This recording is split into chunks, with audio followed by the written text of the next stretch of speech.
स्वागत है आप सभी लोगों का अल्फ़ा क्लासेस बिहार पे। और आज के वीडियो में करने वाले हैं बिहार बीएड 40 मार्क्स का जीके का रिवीजन सेट। जो पहले से पढ़ लिया है वो रिवीजन कर सकता है, और जो नहीं पढ़ा है तो वो टोटल आपको ऐसा ही क्वेश्चन एग्जाम में देखने को मिलेगा। ठीक है, उसी लेवल का मैंने सारा क्वेश्चन लिया है। और ये है पार्ट 4 या फिर सेट 4 भी बोल सकते हैं। ठीक उसी पैटर्न का आपको क्वेश्चन देखने को मिलेगा। तो जितना भी क्वेश्चन जो हम बता रहे हैं जो मेरे वीडियो में है, मान के चलो आपकी 100% ऐसा ही क्वेश्चन आपको हिस्ट्री से देखने को मिलेगा और इसी पैटर्न का देखने को मिलेगा। फिर मैंने करंट अफेयर का क्वेश्चन लिया, लास्ट में साइंस का क्वेश्चन है, पॉलिटी है, इकोनॉमिक्स है।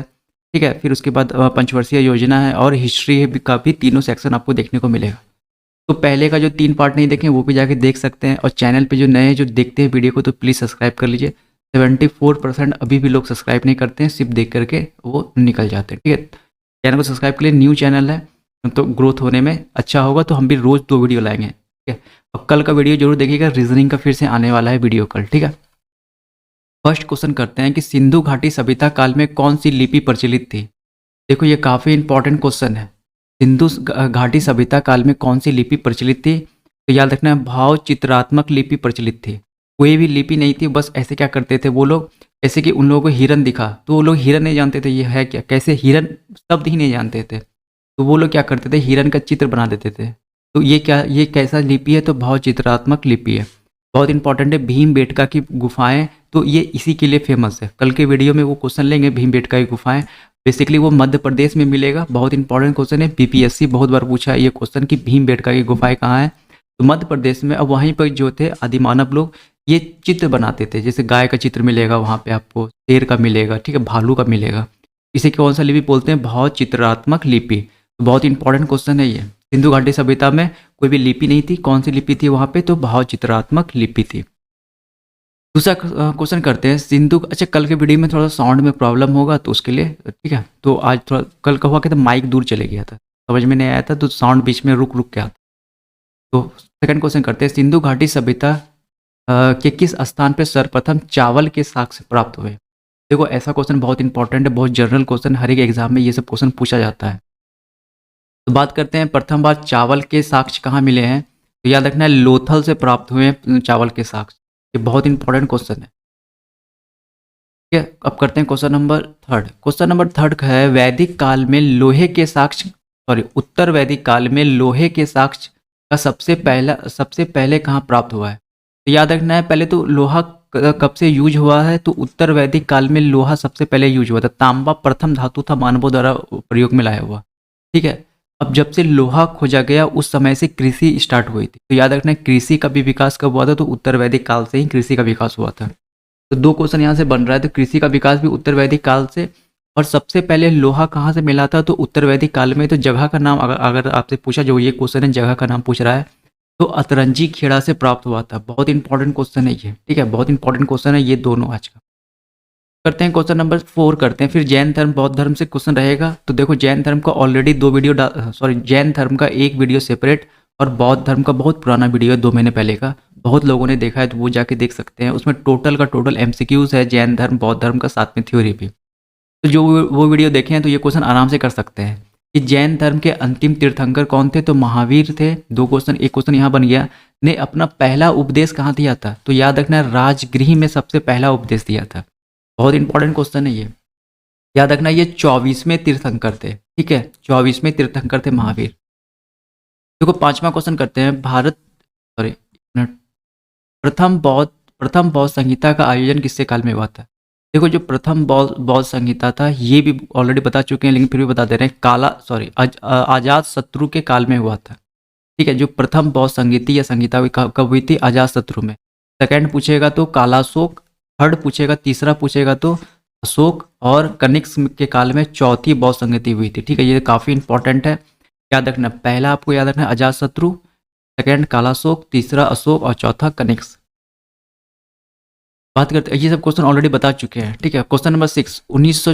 1194 में चंदावर के युद्ध में मोहम्मद गोरी ने किसको पराजित किया था। देखो चंदावर का युद्ध बहुत फेमस है, आपको याद रखना है। तो 1994 में चंदावर के युद्ध में जयचंद को पराजित कर दिया था। तो पराजित किया जयचंद, और यही वही जयचंद्र है जिसने मोहम्मद गौरी का साथ दिया था पृथ्वीराज चौहान को हराने में। ठीक है, याद रखना तराइन की युद्ध हुई थी दूसरे में, जिसमें 1992 में हुई थी, जिसमें पृथ्वीराज चौहान हार गए थे। सॉरी 1900, हाँ ठीक है, 1900 नहीं, 1192 में, 92 में हुई थी आपकी तराइन की प्रथम दूसरा युद्ध, जिसमें क्या हुआ था, पृथ्वीराज चौहान हार गए थे। किसके कारण? तो जयचंद के कारण। और चंदावर के युद्ध में मोहम्मद गोरी ने किसको पराजित किया था? तो जयचंद को पराजित किया था। बहुत इंपॉर्टेंट क्वेश्चन है। क्वेश्चन नंबर 7 करते हैं, निम्नलिखित में से किस शासक ने रुपया एवं दान चलाया था? देखो ये बहुत फेमस क्वेश्चन है कि रुपया किस शासक ने चलाया था। शेर शाह सूरी ने चलाया था। ये बहुत इंपॉर्टेंट क्वेश्चन है। रोहतास में आपको इनका मकबरा ये मिलेगा, कब्र मिलेगा शेर शाह सूरी का। ठीक है, बहुत इंपॉर्टेंट क्वेश्चन है ये। क्वेश्चन नंबर 8 करते हैं, तुलु वंश की स्थापना किसने की थी? देखो तुलु में वंश की स्थापना वीर नरसिंह ने की थी। क्वेश्चन नंबर 9 करते हैं, दिल्ली सल्तनत किसके आक्रमण के कारण समाप्त हो गया था? तो देखो दिल्ली सल्तनत बताए थे बाबर के आक्रमण के कारण समाप्त हो। पानीपत की जो प्रथम युद्ध हुई थी उसके बाद दिल्ली सल्तनत पूरी तरह से खत्म होकर के, ठीक है, उस समय कौन सा वंश, मुगल वंश स्थापित हुआ था? तो याद रखना बाबर यहाँ राइट आंसर हो। क्वेश्चन नंबर 4, अच्छा ये जो क्वेश्चन है ये 2019 के बीएड के एग्जाम में पूछा हुआ है। हैदराबाद में चार मीनार का निर्माण किसने करवाया था? देखो काफ़ी इंपॉर्टेंट क्वेश्चन है ये भी, तो याद रखना है कुली कुतुब शाह ने करवाया था। किसने करवाया था? देखो यहाँ भी इब्राहिम कुतुब शाह है, अली कुतुब शाह, लेकिन किसने कराया था? कुली कुतुब शाह ने करवाया था। ऑप्शन नंबर बी यहाँ राइट आंसर हो जाए। 11 करते हैं, मोहनदास करमचंद गांधी डैश के दौरान महात्मा बने थे? तो ये भी 2019 बीएड का क्वेश्चन। याद रखना मोहनदास करमचंद गांधी चंपारण सत्याग्रह के दौरान क्या के महात्मा की उपाधि दी गई थी। अच्छा ये महात्मा की उपाधि दी किसने थी? तो रविंद्रनाथ टैगोर ने दी थी। रविंद्रनाथ टैगोर ने दी थी इनको। इसकी उपाधि तो महात्मा की उपाधि। तो बहुत इंपॉर्टेंट है। महात्मा कब बने थे? ये चंपारण सत्याग्रह में, और रविंद्रनाथ टैगोर ने इनको महात्मा की उपाधि दी थी। 12 बात करते हैं, बंगाल का पहला गवर्नर जनरल कौन था? ये बहुत इंपॉर्टेंट क्वेश्चन है। यहाँ पे देखो गवर्नर के साथ जनरल भी आ गया है। बताए थे वारेन हेस्टिंग, इसका राइट आंसर हो जाएगा। ये वीडियो भी सेपरेट डाल चुके हैं, भारत के गवर्नर, गवर्नर जनरल, वायसराय, ये का एक सेपरेट वीडियो है। वो भी आप जाके प्लेलिस्ट में देख सकते हैं। एक टोटल उसमें 26 वीडियो का प्लेलिस्ट होगा, उसमें आप जाके चेक कर सकते हैं। देखो गवर्नर जनरल बोलेगा तो कौन से? तो वारेन हेस्टिंग थे। काफ़ी इंपॉर्टेंट क्वेश्चन है ये भी। 13 करते हैं, चौरी चौरा कांड का वास्तविक तिथि क्या है? देखो वास्तविक तिथि क्या है? 4 फरवरी 1922 में। अगर 1922 में हुआ था, लेकिन एक्चुअल डेट पता है कब हुआ था? ये तो 4 फरवरी 1922 में, सब में फरवरी फरवरी लिखा हुआ है। याद रखना है 4 फरवरी 1922 में चौरी चौरा कांड हुआ था। देखो चौरी चौरा कांड के बाद क्या हुआ था कि महात्मा गांधी ने असहयोग आंदोलन को पूरी तरह से क्या किया था? वापस ले लिया था। बहुत सक्सेस हो गया था असहयोग आंदोलन। ठीक है, असहयोग आंदोलन था। गांधी जी को थोड़ा बहुत इसी के बारे में बोला जाता है।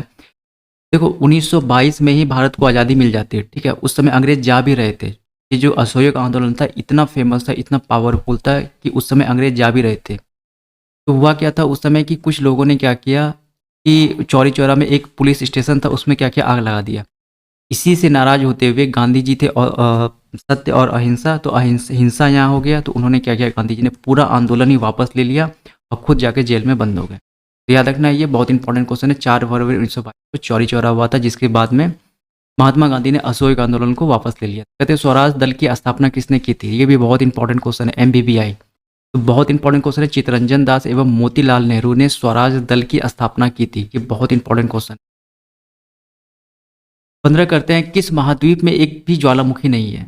याद रखना है अफ्रीका महाद्वीप में, अफ्रीका महाद्वीप में एक भी ज्वालामुखी आपको नहीं मिलेगी। ठीक है, तो 15 क्या हो जाएगा? ए राइट आंसर। 16 करते हैं, विश्व का सर्वाधिक भूकंप पेटी किस में आता है? तो विश्व का सर्वाधिक भूकंप किस में आता है? आपको प्रशांत महासागर में आता है। ठीक है, सर्वाधिक भूकंप वाला क्षेत्र है प्रशांत महासागर। 17 करते हैं, किस महासागरीय जलधारा को यूरोप का कंबल कहा जाता है? ये बहुत इंपॉर्टेंट क्वेश्चन है। यूरोप का कंबल कहा जाता है गल्फ स्ट्रीम धारा को।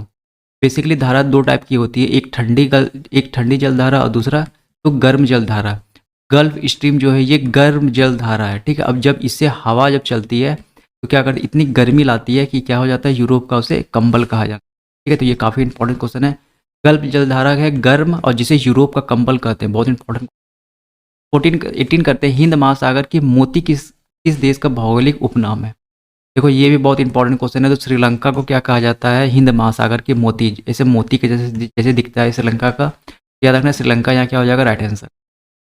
19 करते हैं, सोन एवं नर्मदा नदी का उद्गम स्थल कहाँ है? तो देखो ये दोनों क्वेश्चन बहुत इंपॉर्टेंट है। ठीक है, अब इसमें दो क्वेश्चन बनता है। एक तो सबसे पहली बात जानो कि ये अमरकंटक से निकलती है। ये है कहाँ? तो मध्य प्रदेश में आपको अमरकंटक मिलेगा। अब दो बात इसमें बहुत फेमस है। सोन नदी जो है ये पटना में आके गंगा से मिलती है, गंगा से मिलती है। तो याद रखना सोन नदी कहाँ मिलती है, पटना में आके गंगा से मिल जाती है।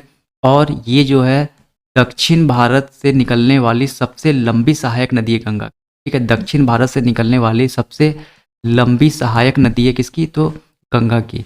वहीं बात करें नर्मदा की, तो पूछता है नर्मदा नदी कहाँ मिलती है, तो याद रखना नर्मदा नदी क्या होती है, ये उल्टा बहने लगती है, यानी ये पीछे की ओर चले जाती है और ये कहाँ गिरती है, जाके आपको अरब सागर में जा करके ये गिरती है, ठीक है। अच्छा ये सोन कहाँ गिर जाएगी, तो याद रखना ये पश्चिम बंगाल में जाकर गिर जाएगी, बंगाल की खाड़ी में।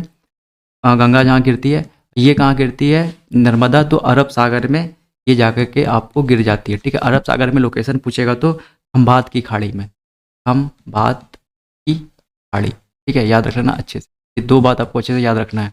नर्मदा नदी अरब सागर में गिरती है और सोन नदी कहाँ गिरती है, तो पटना में जाके गंगा से मिल जाती है और बाद में जाकर के ये बंगाल की खाड़ी में गिरती है। ये दोनों कहाँ से निकलती है, तो अमरकंटक से निकलती है। ये बहुत इंपॉर्टेंट क्वेश्चन है। 20 बात करते हैं 20, नीलगिरी की पहाड़ियाँ किस राज्य में है, तो याद है तमिलनाडु में आपको मिलेगा क्या, तो नीलगिरी की पहाड़ियाँ। देखो पॉलिटी का क्वेश्चन आ गया आप, तो ये अनुच्छेद वाला बहुत इंपॉर्टेंट। अनुच्छेद 352 में किस उपबंध का उल्लेख किया गया है, देखो ये भी बहुत इंपॉर्टेंट क्वेश्चन है। तो अनुच्छेद 352 में किस उपबंध का उल्लेख किया गया है, तो देखो तीन आपात है, ठीक है। 1952 में 352 में जो आपका किया गया है ऑप्शन नंबर ए राष्ट्रीय आपात का, याद रखना है 352 में राष्ट्रीय आपात है। फिर उसके बाद अगर इसमें 4 जोड़ते हैं, अगर इसमें 4 जोड़ो तो कितना आ जाएगा 356, ये बहुत फेमस है, 356 लग गया राज्य में, ऐसा बोला जाता है। तो 356 में राष्ट्रपति शासन है, फिर इसमें चार जोड़ेंगे तो 360 हो जाएगा। 360 में क्या है, तो वित्तीय आपात है। वित्तीय आपात भारत में अभी एक भी बार नहीं लगा है, और ये जो है 356 ये तो लगते रहता है राष्ट्रपति शासन राज्यों में, तो ये अभी तक 3 बार लगा है। तो याद रखना नंबर, ये 3 बार, ये एक भी बार नहीं लगा है, और ये राष्ट्रीय आपात जो है ये राज्यों में लगते रहता है। और तीनों का आपको अनुच्छेद याद रखना है, 356 राष्ट्रपति शासन, 360 वित्तीय आपात और 352 राष्ट्रीय आपात, ठीक है। अब करते हैं 22, वित्तीय आपात का उल्लेख किस अनुच्छेद में है, तो अभी तुरंत बताए थे वित्तीय आपात किस में मिलेगा, 360 में मिलेगा आपको, क्या अनुच्छेद 360 में वित्तीय आपात। भारत में वित्तीय आपात कितनी बार लगाया गया है, तो बहुत इंपॉर्टेंट है, कभी नहीं लगा है वित्तीय आपात। वित्तीय आपात भारत में कभी नहीं लगा है। 24 बात करते हैं, मौलिक कर्तव्यों का उल्लेख किस अनुच्छेद में मिलता है, तो याद रखना अनुच्छेद 51A में आपको मिलेगा मौलिक कर्तव्य। ये भी इंदिरा गांधी के समय में इसको ऐड किया गया है। याद रखना ऑप्शन नंबर बी यहाँ राइट आंसर हो जाएगा, मौलिक कर्तव्य 51A में आपको मिलेगा। 25 करते हैं, देखो यहाँ बहुत इंपॉर्टेंट क्वेश्चन, राष्ट्रपति पद की नियुक्ति के लिए न्यूनतम सीमा क्या है। देखो राष्ट्रपति पद की के लिए नियुक्ति के लिए न्यूनतम आयु सीमा क्या है, तो 35 वर्ष है, ठीक है। अगर पूछेगा प्रधानमंत्री के लिए तो ये 25 वर्ष है, तो दोनों याद रखना, 35 वर्ष राष्ट्रपति न्यूनतम आयु और प्रधानमंत्री 25 वर्ष, तो बहुत इंपॉर्टेंट क्वेश्चन है दोनों। 26 करते हैं, पंचवर्षीय योजना, 12वीं पंचवर्षीय योजना की अवधि है, तो याद रखना है 12वीं पंचवर्षीय योजना ही अंतिम पंचवर्षीय योजना थी, उसके बाद नीति आयोग आ गया था, तो 2012 से 17 में जो था ये लास्ट पंचवर्षीय योजना थी, और कौन सी थी ये, तो 12वीं थी। ये बहुत इंपॉर्टेंट क्वेश्चन, पंचवर्षीय योजना का बहुत इंपॉर्टेंट क्वेश्चन बता दिए, इसका भी एक ऑलरेडी एक वीडियो डाल दी है पंचवर्षीय योजना, कम से कम 200-300 आदमी उसे देखे हुए और अच्छे से देखें, टोटल वीडियो देखे हैं। 27 बात करते हैं, बोकारो इस्पात संयंत्र की स्थापना किस राज्य में की गई है, तो याद रखना है बोकारो आपको कहाँ मिलेगा, झारखंड में, तो जाहिर सी बात है, तो बोकारो इस्पात संयंत्र कहाँ मिलेगा आपको, झारखंड में मिलेगा। देखो इसके बाद का जो क्वेश्चन है ये MBBI है, ठीक है, ये क्वेश्चन बहुत इंपॉर्टेंट है। दुर्गापुर इस्पात संयंत्र की स्थापना किस देश की सहायता से की गई है। अब देखो ऐसा हर एक क्वेश्चन आपको डेली मिलेगा, किसके सहायता से किस इस्पात संयंत्र की स्थापना की गई है। देखो दुर्गापुर बहुत इंपॉर्टेंट है, ये बहुत इंपॉर्टेंट है, ये पूछता है, याद रखना ये UK या ब्रिटेन की सहायता से ये जो है दुर्गापुर इस्पात संयंत्र की स्थापना की गई। ये मिलेगा कहाँ पे आपको, तो पश्चिम बंगाल में आपको ये चीज़ जो है ये मिलेगा, ठीक है। 29 करते हैं, भारत में पहली कागज मिल कब स्थापित किया गया था, ठीक है। भारत में पहली कागज मिल की स्थापना कब की गई थी या कब स्थापित किया गया था, तो 1891 में, 1891 में, ठीक है। क्या हो जाएगा इसका, ऑप्शन नंबर डी हो जाएगा यहाँ पे 29 का, एक मिनट, 1881 में हुआ था ये, ठीक है। 1881 में भारत में पहली कागज मिल की स्थापना की गई थी।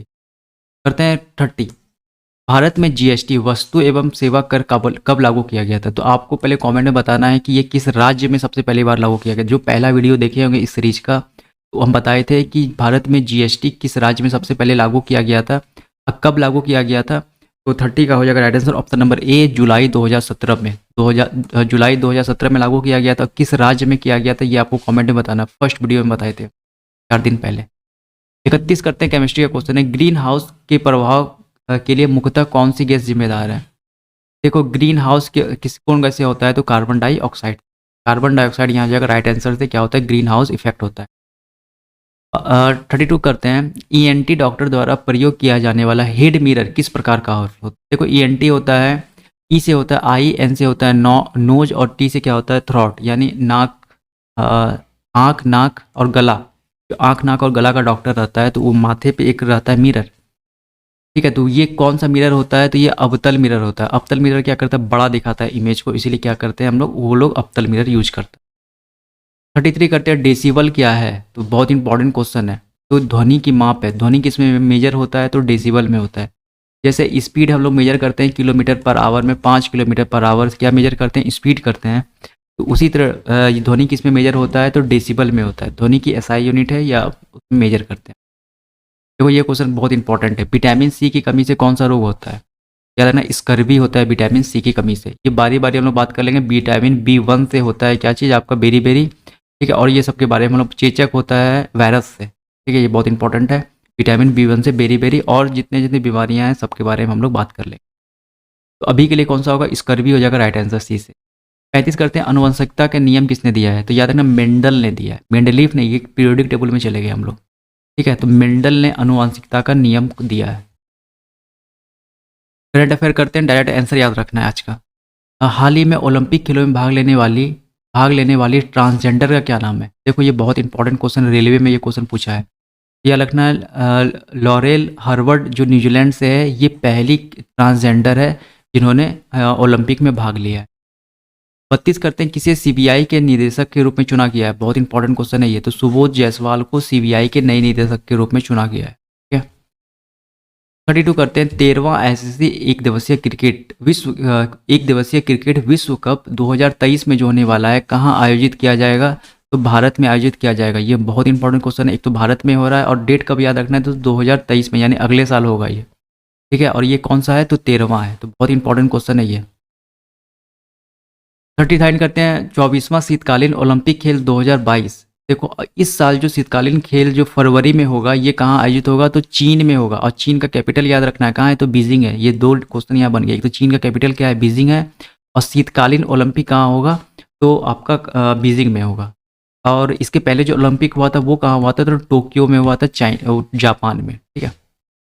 लास्ट क्वेश्चन करते हैं आज का ये लास्ट क्वेश्चन है। सुभाष एलवाई किस खेल से संबंधित है? देखो ये डीएम है, गौतम बुद्ध नगर, दिल्ली एनसीआर में, ठीक है। याद रखना ये किस खेल से संबंधित है? एक तो ये पैरा बैडमिंटन है। किससे है? तो पैरा बैडमिंटन। पैरा मतलब ये दिव्यांग है, और कौन से खेल से हैं? तो बैडमिंटन। तो ये बात याद रखना है, पैरा बैडमिंटन खेल से ये संबंधित है। तो सुभाष एलवाई बहुत इंपॉर्टेंट है, ठीक है। ये भी बात आपको याद रखना है। तो चलो इस वीडियो में इतना ही। चैनल पे पूरा वीडियो देखिए और वीडियो को शेयर किया करें। कमेंट सेक्शन में कमेंट करिएगा ये वाला क्वेश्चन, पहला जीएसटी वाला राज्य किसने लगाया था, ठीक है। मिलेंगे अगले वीडियो, तब तक के लिए थैंक यू।